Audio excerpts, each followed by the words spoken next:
भगवान शिवकर बैठे हैं आराम से, तब साधना में लीन है, नेत्र बंद हैं, भगवत भजन का आनंद ले रहे हैं।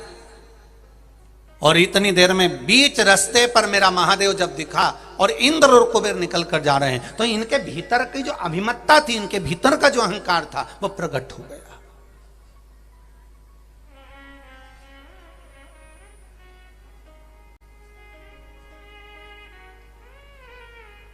इनके भीतर का जो अभिमत्ता, इनके भीतर का जो अभिमान, इनके भीतर का जो अहम था, वो प्रकट हो गया। और वो अहंकार जब प्रकट हुआ, वो अहंकार, जरा विचार करिएगा, वो अभिमान, एक बार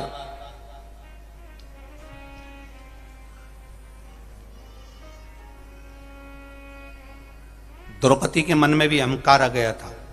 और क्या हुआ, क्या उस अभिमत्ता के कारण द्रौपदी के साथ हुआ क्या? केवल एक अभिमान, केवल एक अहंकार।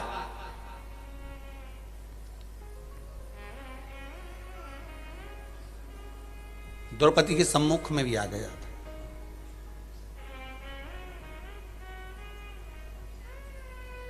कौन थी ये द्रौपदी?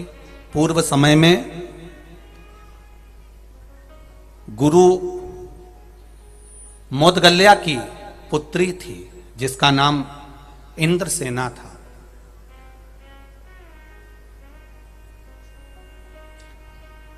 गुरु मोदगल्या की पुत्री नहीं, पत्नी थी, जिसका नाम इंद्रसेना था। और इंद्रसेना मोदगल्या की पत्नी, युवान अवस्था में मोदगल्या जी चले गए और इंद्रसेना अकेली रह गई।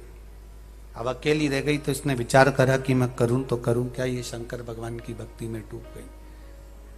शिव जी के भजन करती, शंकर का गुणगान करती, शंकर के मंदिर जाती, शंकर की पूजन करती, शंकर की स्तुति करती, शंकर जी पे एक लोटा जल चढ़ाती, भगवान शंकर का गुणगान किया करती, भगवान शिव की भक्ति में डूबी रहती, भगवान शंकर के मंत्र जाप में डूबी रहती। ये इंद्रसेना मोदगल्या गुरु की धर्म पत्नी भगवान के भक्ति में डूब गई। पति गया और ये शिव भक्ति में डूबी। शिव महापुराण की कथा कह रही है, भक्ति करो। गला पकड़ रहा है बाबू, थोड़ा साउंड सेट करिए। इंद्रसेना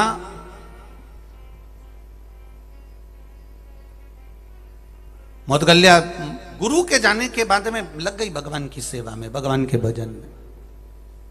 और भगवान की भक्ति में जब लगी, भगवान के स्मरण में जब लगी इंद्रसेना, ऐसी भक्ति करी इंद्रसेना ने, ऐसी भक्ति करी कि भक्ति तो कर ली, पर इसके भीतर थोड़ा अहंकार जाग गया, इसके भीतर थोड़ा सा अभिमान जाग गया, इसके भीतर थोड़ी अभिमत्ता जाग गई।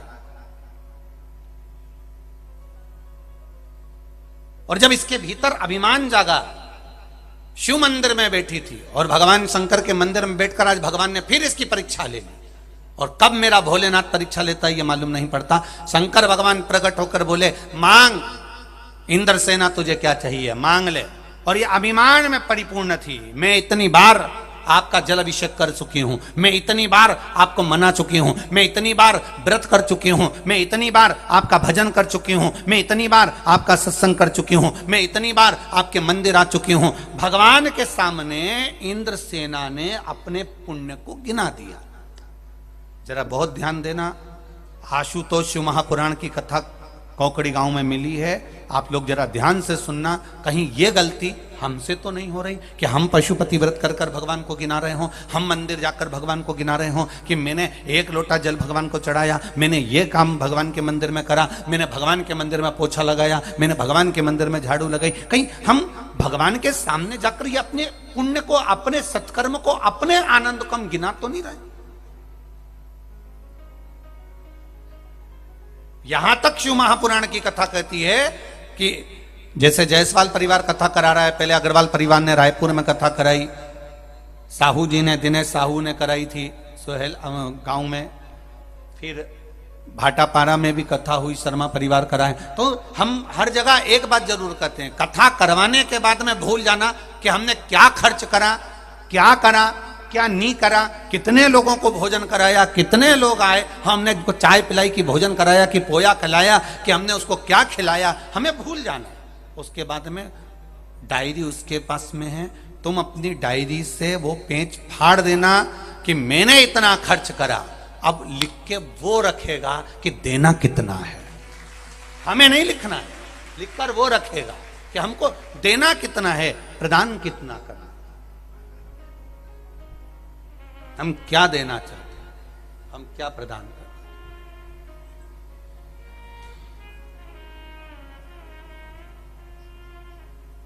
अब वो लिखे, उसके हाथ में लिखना।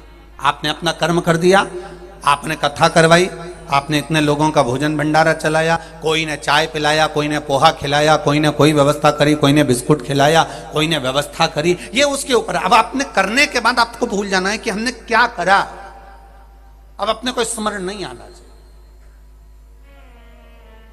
अब हिसाब रखेगा वो, अब हिसाब वो देखे, तेरे मंदिर में आना मेरा काम है और मेरी बिगड़ी बनाना तेरा काम। आगे मर्जी उसकी है कि फिर वो संभाले, वो जाने, उसका काम।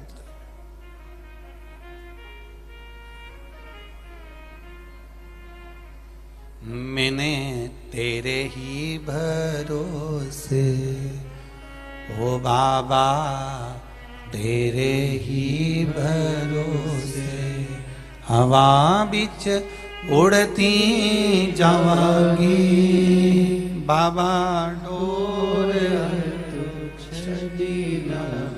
कटी जावागी, भोले मैं तेरी पतंग, शंभो मैं तेरी पतंग, हवा बिच उड़ती जावागी, बाबा डोर हंतो छड़ी नामे कटी जावागी।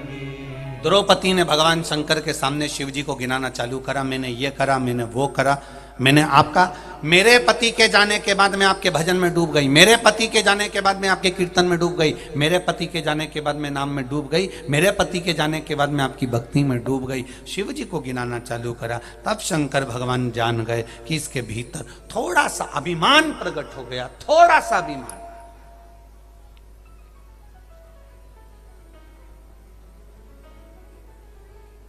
और इसके भीतर थोड़ा सा जो अभिमान प्रकट हुआ, ये अभिमान नष्ट करने वाला। और कह दिया, मांग ए इंद्रसेना, मांग तुझे क्या चाहिए। इंद्रसेना ने कहा, भोलेनाथ जी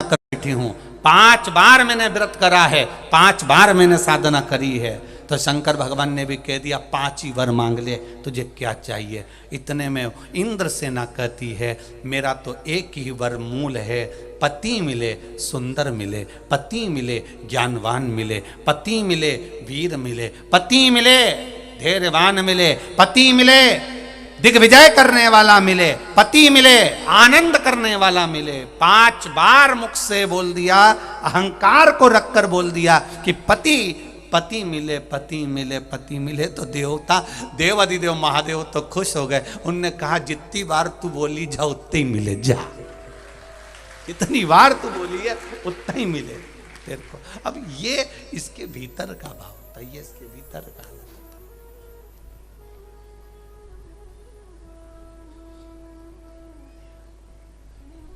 ये इसके भीतर का भाव प्रकट हो, ये इसके भीतर का।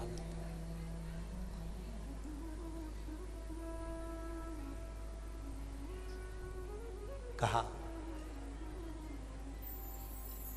ये जन्म तो तुम्हारा निकल गया, जो अगला जन्म आएगा, तूने जितनी बार बोले हैं उतने ही पति तुझे प्राप्त होंगे। इतने में तो इंद्रसेना ने हाथ जोड़कर भगवान शंकर से माफी मांगी कि मैंने गलती कर दी मांगने में, बहुत बड़ी गलती कर दी मैंने मांगने में।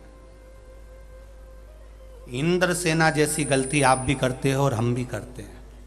भगवान के मंदिर में पहुंचते हैं तो हम भी मांगने में जो गलती करते हैं वो दुनिया का हर व्यक्ति गलती करता है। भगवान से मांगता है तो क्या मांगता है? गाड़ी दे दो, बंगला दे दो, ये दे दो, वो दे दो। शिव कथा कर रही है, भोलेनाथ के चरणों में जाना, शिव जी के चरणों में जाना, एक लोटा जल चढ़ाना, एक बेलपत्री चढ़ाना, एक चावल का दाना चढ़ाना, या एक फूल की पंखड़ी भी अगर आप भगवान शंकर को दे रहे हो तो मांगने में केवल धन दौलत संपदा मत मांगना।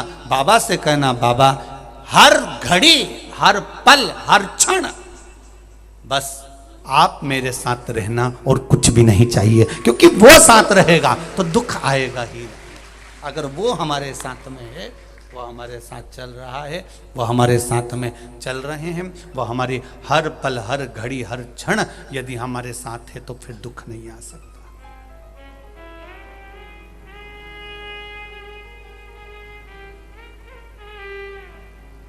फिर दुख नहीं आएगा।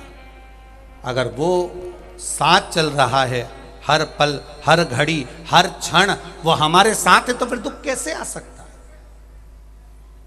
फिर दुख नहीं आएगा।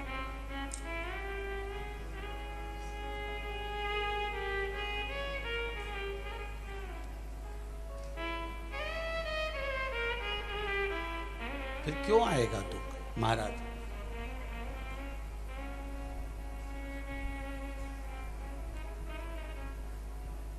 बस उसका भजन,